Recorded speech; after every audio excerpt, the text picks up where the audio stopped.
Hi, welcome back to Mind Control. There is nothing as powerful as a changed mind. You can change your hair, your clothing, your address, your spouse, but if you don't change your mind, the same experience will perpetuate itself over and over again because everything outwardly changed, but nothing inwardly changed. If you want something out of life, if you want to change yourself, if you want to acquire something, if there's some goal that you want to reach, changing your behaviors, overcoming negative habits, it's challenging. It's hard. Most people go through life never discovering what their talents are. Most people never develop their talents. The only thing that's going to make you happy, my friend, in this year or any other, is to step up. It's to raise the standard. It's to discover what you're capable of and feel that incredible power pushing through whatever's holding you back and get to the other side of more of your true self. That's what this game's all about. When you step into your fears and continue to push yourself to go on, something happens for you. If you look at somebody who's really successful, you think, wow, I mean, they're so amazing, they're such a genius. You got to dig underneath, you got to remember something. People are rewarded in public for what they've practiced for years in private. If you don't develop the courage to do that which has been given you to do, and you spend a lot of time going around trying to convince other people or trying to get their approval, what will happen is that you will lose your nerve.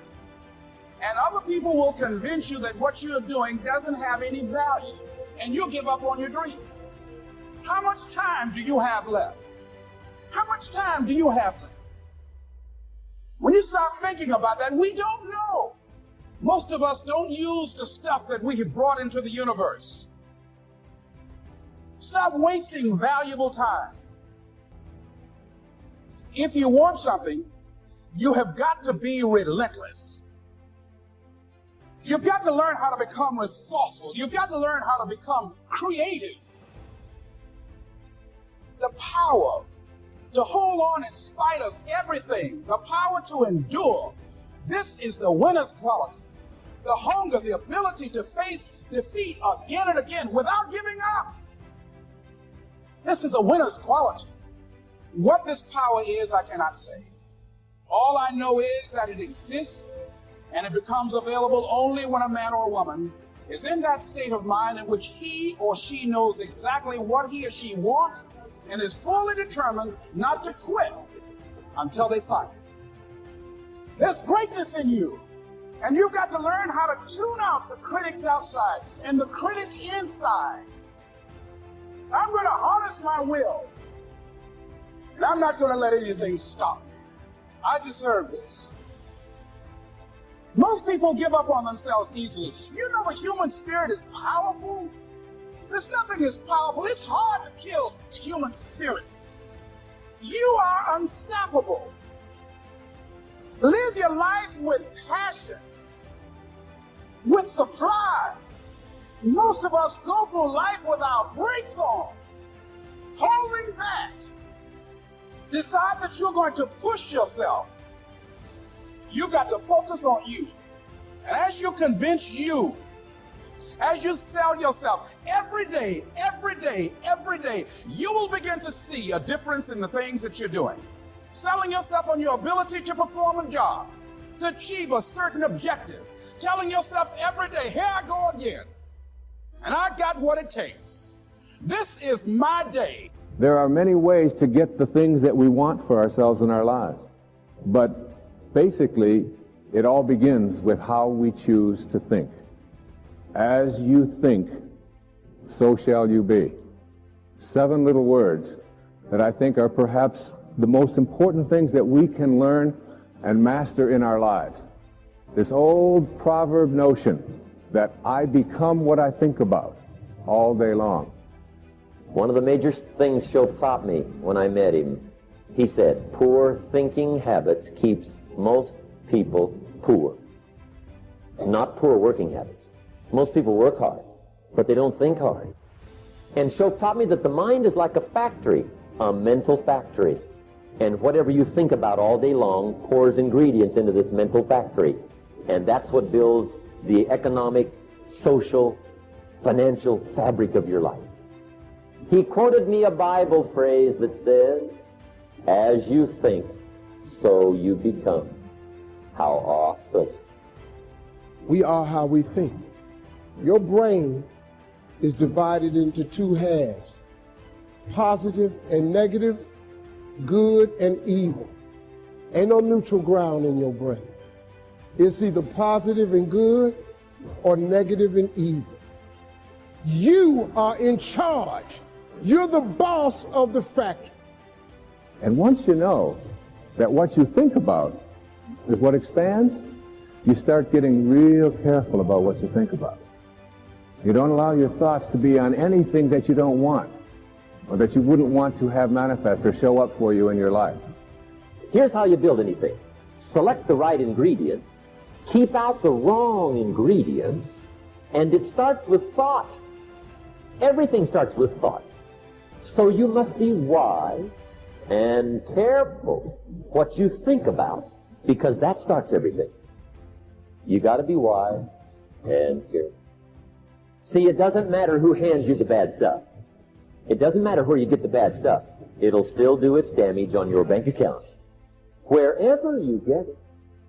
So decide that you're going to take some time to work on you, that you deserve that from yourself, that your life deserves some prime time, because you are creating your own production. As Michael Todd would say, you are the star of your show. You are the director. You're writing the script. And you will determine whether your life is a hit or flop. You determine that.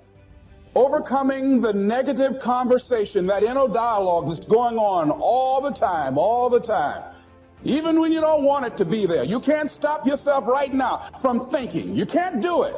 It's going on. You got to stand up inside yourself sometimes and say, shut up. I was going to give a presentation, and this voice inside of me saying, you can't do this. You don't have everything it takes. I shut up. I'm behind on my bills, and you're telling me what I can't do. I have got to do it. That's why you got to learn to make a conscious, deliberate, determined effort to stand up inside yourself. Working on yourself, watching that inner dialogue, it will determine the quality of your life. I don't believe this. I know this. Let me show you how this works. You wake up in the morning and you say, man, I don't feel myself today. I got up on the wrong side of the bed. I'm not a morning person. Man, I hate my alarm clock went off this morning. I got to get out here in this traffic. I'm going to drive down here to there. I don't even like these people on my job. And on and on and on. And your day starts tumbling into what you ordered at the top of the day. You could wake up in the morning and you say, you know what? Today is going to be a great day today. I expect something really good to happen for me today. Man, thank you, Lord, for waking me up this morning. Same brain. Man, I can't wait to go to work today. It may not be the job I want, but at least I got a job. I'm so grateful I got a car to drive to work today. Hey, man, at least I got a check coming in. I sure want to thank you, Lord, for this roof over my head today. I appreciate the fact that I don't have a car, but at least I can walk to the train. Man, this is going to be great today. That's how your mind works 24/7. It never turns off. Our lives are mostly affected by the way we think things are, not the way they are. The way we think they are affects us most. You have got to change the way you think. It is the whole determining factor of where you go in life. We are all where we are today because we thought ourselves to this position. If you don't like the position, think yourself out of it. Every day, stand guard at the door of your mind. And you decide what goes into your mental factory. Don't let anybody just dump anything they want to in your mental factory, because you've got to live with the result. I want to suggest now that you really put on your thinking hat.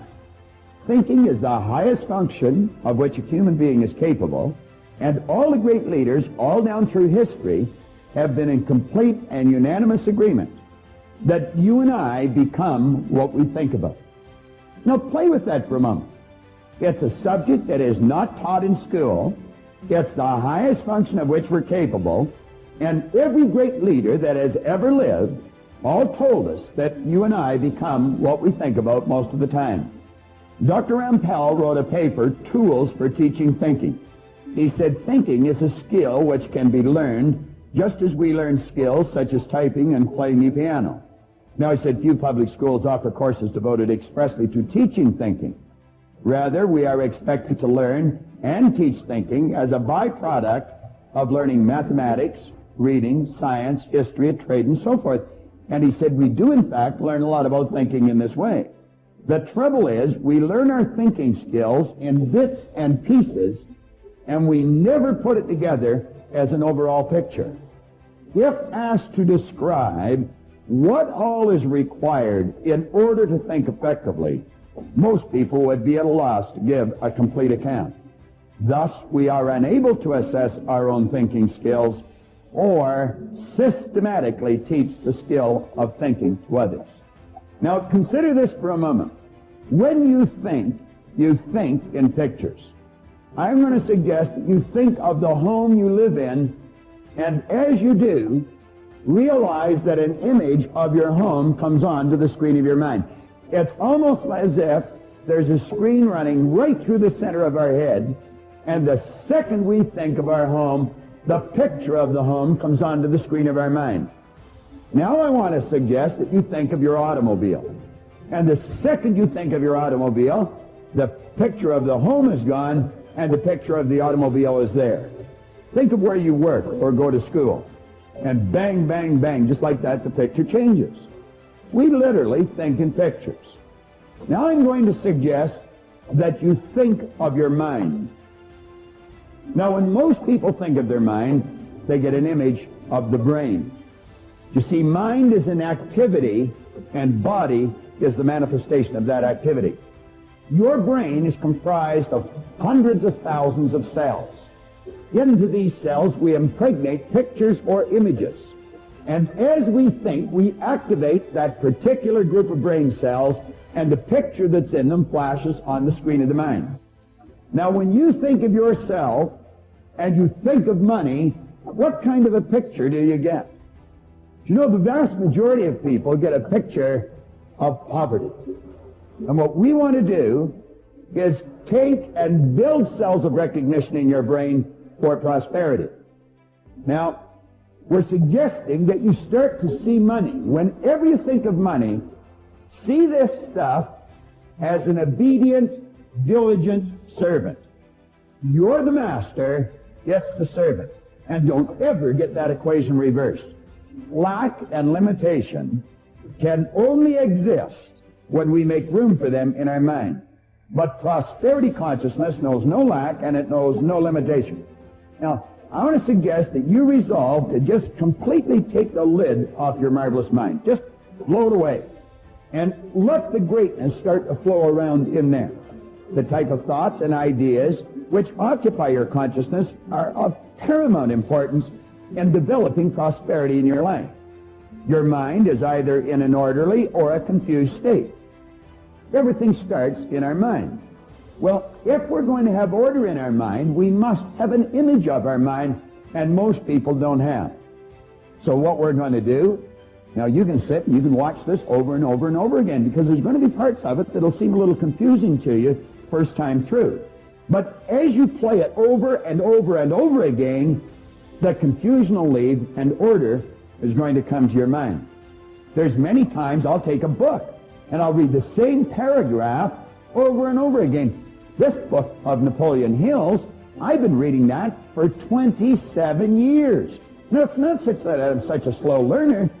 It's just there's so much depth in the book. You would not believe what some people have got in their house to read. You would not believe. One of the best dressed up words I know for a lot of it is trash. Can you imagine dumping a barrel of trash into this mental factory every day and coming out with a rich, dynamic, positive life? It can't be done. You might as well try making a cake with cement. Thank you so much for watching till the end. Don't forget to share your thoughts in the comments section. Please also like, subscribe, and share this video with your friends and families. Please watch our other motivational videos. Thank you again.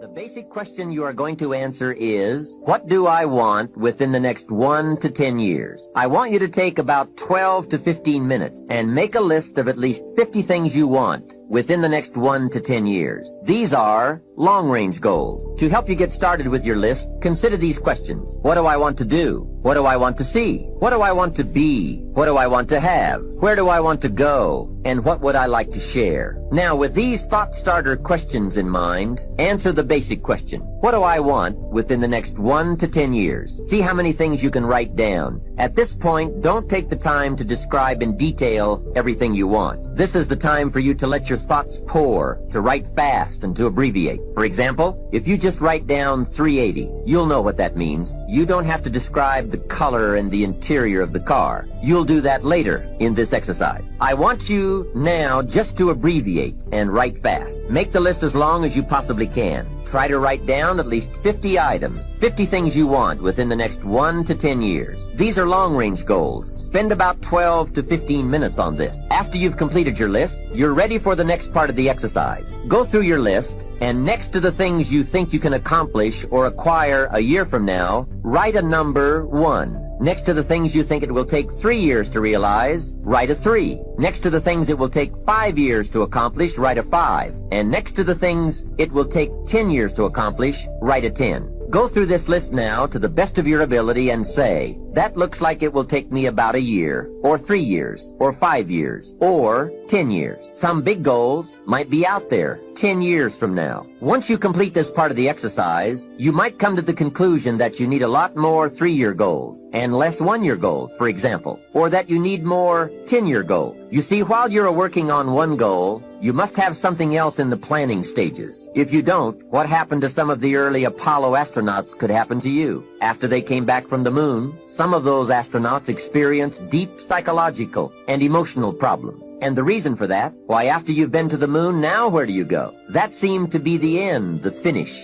What later astronauts did was to make sure that they had major projects lined up after they returned from the moon trip. The way you enjoy life best is to wrap up one goal and start right on the next one. Don't linger too long at the table of success. The only way to enjoy another meal is to get hungry. Another thing to check for on your list is that you have included goals for each of these 3 important categories. First, make sure you've listed your economic goals, your goals for income, profit, and productivity. Second, make certain your list includes material items you want, tangibles, such as a home, a car, a boat, furniture, or jewelry. Don't attach the wrong importance to things, but they are important. Third, you'll want to include on your list goals for personal development. Write down all your personal development goals. Your goals to be more physically fit, to lose weight, to be more decisive, to be a more effective leader, to be a better communicator, to learn another language. One of my good friends is Tom Brady, and I can tell you he's constantly talking about being in an emergency to get better. Rodney Harrison was telling me the story that when he was a rookie for the Patriots, he got to the gym every day, the workout facility first, every single day. And he walks in one day, there's this new rookie, skinny dude, probably going to get cut, backup kind of dude in Michigan, and he walks into the gym, and this guy's in there working out already. And he goes, "Who are you?" The guy goes, "Hi, I'm Tommy." And Rodney goes, "Yeah, I'm the guy who gets here early." Brady goes, "Oh yeah, I'm going to beat you every day." And Rodney Harrison goes, "Yeah, right." So by the way, the team meeting started at 10. This was 6 a.m. They do weights after the meeting. They were the only 2 guys who went to the gym before the meeting, but they were there at 6 a.m. The next day, Rodney gets there at 5:30. Walks in, guess who's already there? Skinny Brady. Harrison's like, "What are you doing?" He goes, "Tommy, I gotta get here every day before you." Next day, 5 a.m., Rodney gets there. Guess who's already there? Brady. The next day, Rodney Harrison, you can tell you the story. Rodney Harrison gets there the next day at 4:30. As he walks in the door, Brady's walking out, throws his towel. He goes, "Have a good workout." I'm getting chills right now. And Rodney goes, who is this guy? And Brady goes, listen to me, man. I got a lot of respect for you. Nobody on this team is going to outwork me. Nobody in this team is going to outwork me. You're talking about somebody who is, in my opinion, I'm biased. Our lockers are right by each other at our club. Not only the greatest quarterback of all time, not only the greatest football player of all time, arguably the greatest athlete of all time, who has almost no athletic ability. In fact, his sister was a better athlete. 8 AFC championship games in a row. Every other year he's played football, he's been in the damn Super Bowl. Are you kidding me? Really, dude? Really? Unbelievable. That's because he's outworked everybody. Because he's in a crisis to get better every day. It's not like he'd like to. You think Brady might run the mini days I talked about earlier? You think he does? Yes or no? He does. We talk about it all the time. So, here's what happened to me. Last thing I'm going to tell you. I have this hallucination. It's sort of my overall philosophy about my life, and I want to have it for you. I want to say something to you.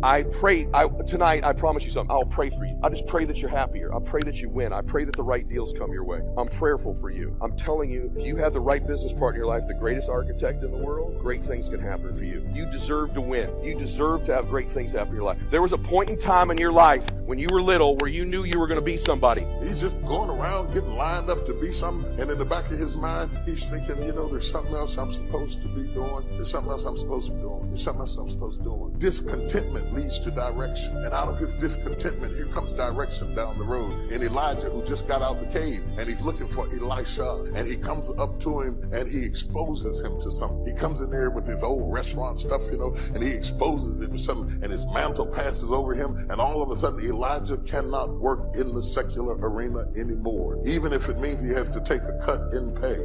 Even if it means he has to burn the ox, he has to boil the ox and burn the plow, he has got to go with the man of God. Even if he doesn't become the heir apparent to what his parents wanted him to be, he is called to the man of God. Even if he doesn't have the prestige of controlling 12 yoke of oxen, he gives up all of that because he is exposed to destiny. That's what support ministry is made out of. People who are exposed to destiny. They're not people who are working in the church because they couldn't work anywhere else. They should be people who could have been working in the secular, making even more money, doing something even more influential and more important. But as their love for Christ grows, they give their life to ministry. Even when the check isn't as big and the notoriety is not as much, they recognize that it was God that blessed them to go to school, to learn what they learn, or do what they do, or know what they know, that they are technically endowed because God wanted to use them in the kingdom. And they are not following the zeros, they are following the purpose and the call of God. And they're willing to boil their ox and burn their plow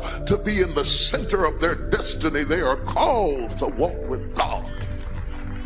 I'll tell you what triggered me on this is thinking about how can I add the most value here. And engagement is one of those, new flash words in the corporate culture we all hear about. Oh, full engagement, partial engagement. But it's really true. Engagement plays such a huge role. And some of the studies that are out right now are mind-boggling. Have you seen the recent studies that they've done? 142 countries asking workers around the world, how would you describe yourself? Fully engaged, partially engaged, disengaged, aggressively disengaged. And guess what they found out? Throw it up there. Around the world, in 142 countries, they found out that 13% of employees worldwide said they were actually engaged in their work. Now, for us in this room, you'd say that's absurd. There's something wrong with the survey. Well, you'd be right. In a room like this, it's full engagement, or at least a lot fuller engagement. America has the highest engagement of any country in the world. It's 29%, which sounds so much better when you're 13. So which would you rather have, a punch in the face or a kick in the stomach? But let's flip that around and say, what does that really mean? It means 71% of people are disengaged at work in the richest, most powerful, most influential country in the world. It's mind-boggling. There was only one study you'd say, it was a partial. You can see study after study coming up with similar numbers, slightly off, but pretty much the same ratio. Now, here's what's really interesting. Of those 71%, there's a group in there, about 24% of them, that are actively disengaged. You know what that means? That means they hate what they do and they hate you.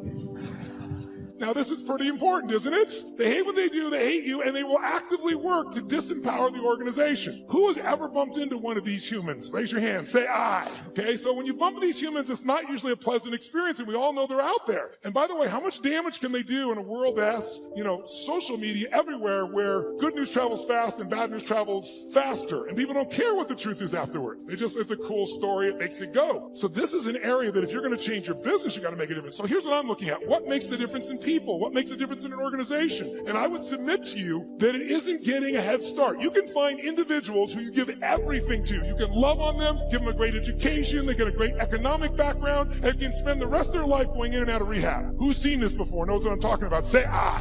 On the other hand, you see people that life's kicked in the face, somebody's been abused mentally, emotionally, physically, you name it, and they become the Oprahs of the world. So it's certainly not, advantage does not come because you were given something. And by the way, in business, advantage doesn't come because you have most resources. Companies with most resources don't win. The most resourceful companies win. The most resourceful companies are the ones where employees are the most engaged. And it's statistically proven. You look around and you say, who had the lead? Well, before YouTube, there was Vimeo. They had a year jump. Pretty much the same technology, just didn't engage as many people. Before Google, there was, what happened, Yahoo? If you're out there, what the hell happened to you people, right? Before Facebook, there was, what happened to MySpace? Facebook was more engaging. Engagement is really the new fact. Being able to be fully engaged. And by the way, in your intimate relationship, how important is engagement? Some guys go, very important, I want to put it off as long as I can. No, I don't mean that.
I've had it with being broke, and I've had it with lying. I've had it with being embarrassed over not having any money in my pocket. I promised myself that day that this would never happen again. I picked a day and an amount, and I said, I'll never carry less. It was one of those reasons that still affects my life after all these years. So I now carry a few $100s in my money clip. I do that for two reasons, I guess. One reason is the way it makes me feel, that special feeling of having plenty. Mr. Shove said to me, the first $500 you earn, put into your pocket, not in the bank. It feels much better in your pocket than it does in the bank. I've found that's true. But I also carry plenty in case I bump into another Girl Scout who's selling cookies. I'm ready. I remember walking out of the bank one day in Northern California where I lived at the time, and there were two little girls selling candy right outside the bank for some girls' organization. The first little girl walked up to me and said, Mister, would you like to buy some candy? I said, I probably would. What kind is it? She said,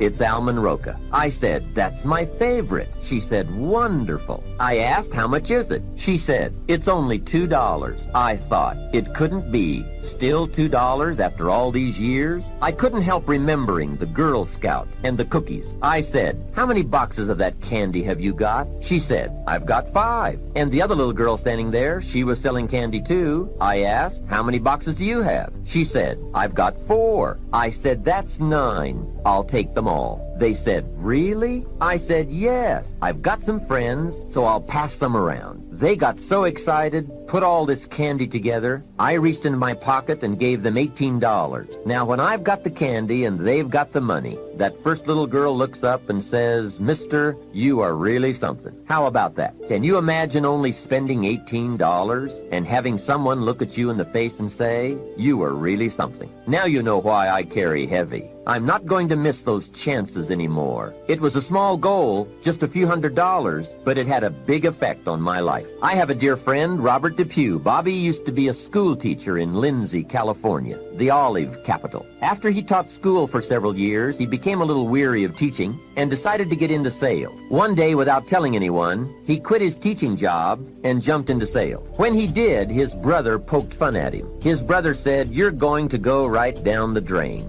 You had a good teaching job. Now you're going to lose everything you have. You must be out of your mind. He put him down something fierce. Bobby said, the way my brother acted made me so angry, I decided to get rich. I believe in bliss of satisfaction. Have you ever bitten into like a great steak and went, oh my gosh, it's delicious? You ever had that happen, yes or no? Did it make you not want the next bite more? Or did you want it more? See, there's a part of your brain, there's serotonin in your brain. The more you celebrate your wins, you celebrate when you're here, you have fun along the way, it begins to train your brain. You want to go to the next level. But if you cheat yourself from the celebration, you cheat yourself from the joy, it's always just a grind. Eventually there's this thing called frying and burnout where your brain doesn't want to do it anymore because it's not pleasurable. It gets no dopamine hit, no serotonin hit, and it wants to stop. You have to be blissfully dissatisfied. I talk about this in one of my audios and my book. My wife's a great example of this. We're complete opposites. I'm running out of time. I'm a super aggressive achiever. My wife, I call my wife, she's easy happy, easy satisfied. If we were living in a log cabin in the middle of nowhere, but we could cuddle up all day long and kissy kissy, she'd be happy all day long. She wears jeans and t-shirts. She could care less about material things. She could not tell you within many decimal points how much money we have. I'm not even sure she knows, other than Bank of America, where any of the money is. Could care less about it. She just loves people, loves life. She's the daughter of a pastor. Her brother's a pastor. She's just a happy person. And she's married to a complete psychopath. But my wife, we've been together for a long time, she's developed some, I love my wife, but I don't like her all the time. The longer, any of you that have been in a long-term marriage here, they start doing some crap, man, that you just drives you crazy. Anybody relate to that, yes or no? My wife has developed this very bizarre habit. I'm not sure how it started or where it started, but when she eats pleasurable food, she moans orgasmically. So we'll be eating lasagna at the house, kids at the table, and she just started this a few years ago, and she doesn't even know she's doing it. We'll be eating, how was school today? Great, say the prayer, and then, or like, I'm serious, or like just eating a brownie. I'm like, that is so weird. Stop it in front of the kids. What is wrong with you? She's like, what am I doing? I'm like, I don't want to even tell you, but like, it's really uncomfortable. Stop it. She's like, it tastes so good. I'm like, babe, we got it. Stop. But she doesn't know she's doing it. So my son's birthday happens. We're at this restaurant and she's hot. My wife's super hot, right? And I say that being married a long time, she's hot, dude. And so we literally walk into this place and there's some dudes checking her out, and I'm Italian, and I was in a bad mood, and you shouldn't look at my wife more than about one time, right? So these guys look at me, and my kids know, now that I've become a public person, I've gotten better at this stuff, but like, you get to look at her once, maybe twice. You turn around with a whole table full of people and come slap the shit out of you, right? Excuse my language. So these guys are looking at her a little bit too long, and they're on the edge. They didn't know it, but they're about to get slapped. They didn't, you know what I'm talking about, guys, right? They didn't know it, but it was getting close. You do it again, I'm gonna smack you. Sure enough, we're at their table next to them. Her steak comes, takes the first bite. They're like, oh! I can't even blame them. I'm like, stop it. So she goes, what, am I doing it? I'm like, yes, you're doing it. My daughter's like, Mom, you're doing it. Sure enough, a few minutes later, she's like, I'm like, this is embarrassing as hell. I can't even go slap these guys. These dudes are literally losing their minds, right? So we leave the dinner, we get home, we're getting ready to do what married people do after a night out. She's in the bed, and I go, hey, you know what I'm gonna do? I'm gonna go upstairs and grab a steak. And I'm throwing this thing in his bed with us, because I've never heard you make these kind of noises before. So we're throwing this steak in the mix, right? She's like, and she literally says to me, she goes, it's just so blissful. And I'm like, that's a training, because I'm dissatisfied and you're blissful. And I'm gonna tell you something, there's a lot of validity. You need to learn to be in bliss as you're dissatisfied. That bliss will cause you want to take next bite, next haul, next finance. At that same dinner, my daughter said to me, hey Dad, my daughter's pretty, like she's like me. My son's a sweetie like his mom. My daughter goes, hey Dad, what's up with the midlife crisis? You saw the video, I go, midlife crisis? What are you talking about? She goes, come on, social media, you're growing the beard out, the tight t-shirts, you're going through a midlife crisis. And I go, you know what, you're right, I am. Here's what you don't know. I was going through a young life crisis. When Daddy was 20 years old, I was going through a crisis to get to the next level at 21. I was going through a crisis when I was 28 to be better at 29. I was in a crisis when I was 35 to be a better version of me at 36. And guess what, boo? When Daddy's 55, I'll be in another crisis before I get to 56. And that's a fact. Anybody that knows me, if you want to adopt one of my personality traits, I'm in a crisis to get to the next level. So what do you do when you're a doctor and you can't check in your own hospital? What do you do when you're walking around acting like you can't catch the flu? You don't get tired. You don't get burnt out. You don't have mood swings. You and her don't have an argument. Your kids are perfect. You phony. That's a lie. You can't raise perfect kids. It don't happen. You don't have perfect relationships. It don't happen. My teeth bite my tongue sometimes. They're in the same head.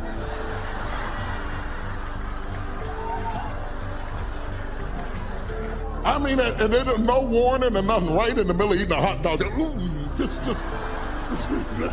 Dang. Next time y'all gonna argue, would you send out a memo or something? Because y'all are supposed to be in agreement, bless God. We're supposed to be in agreement. We're supposed to touch and agree on this hot dog.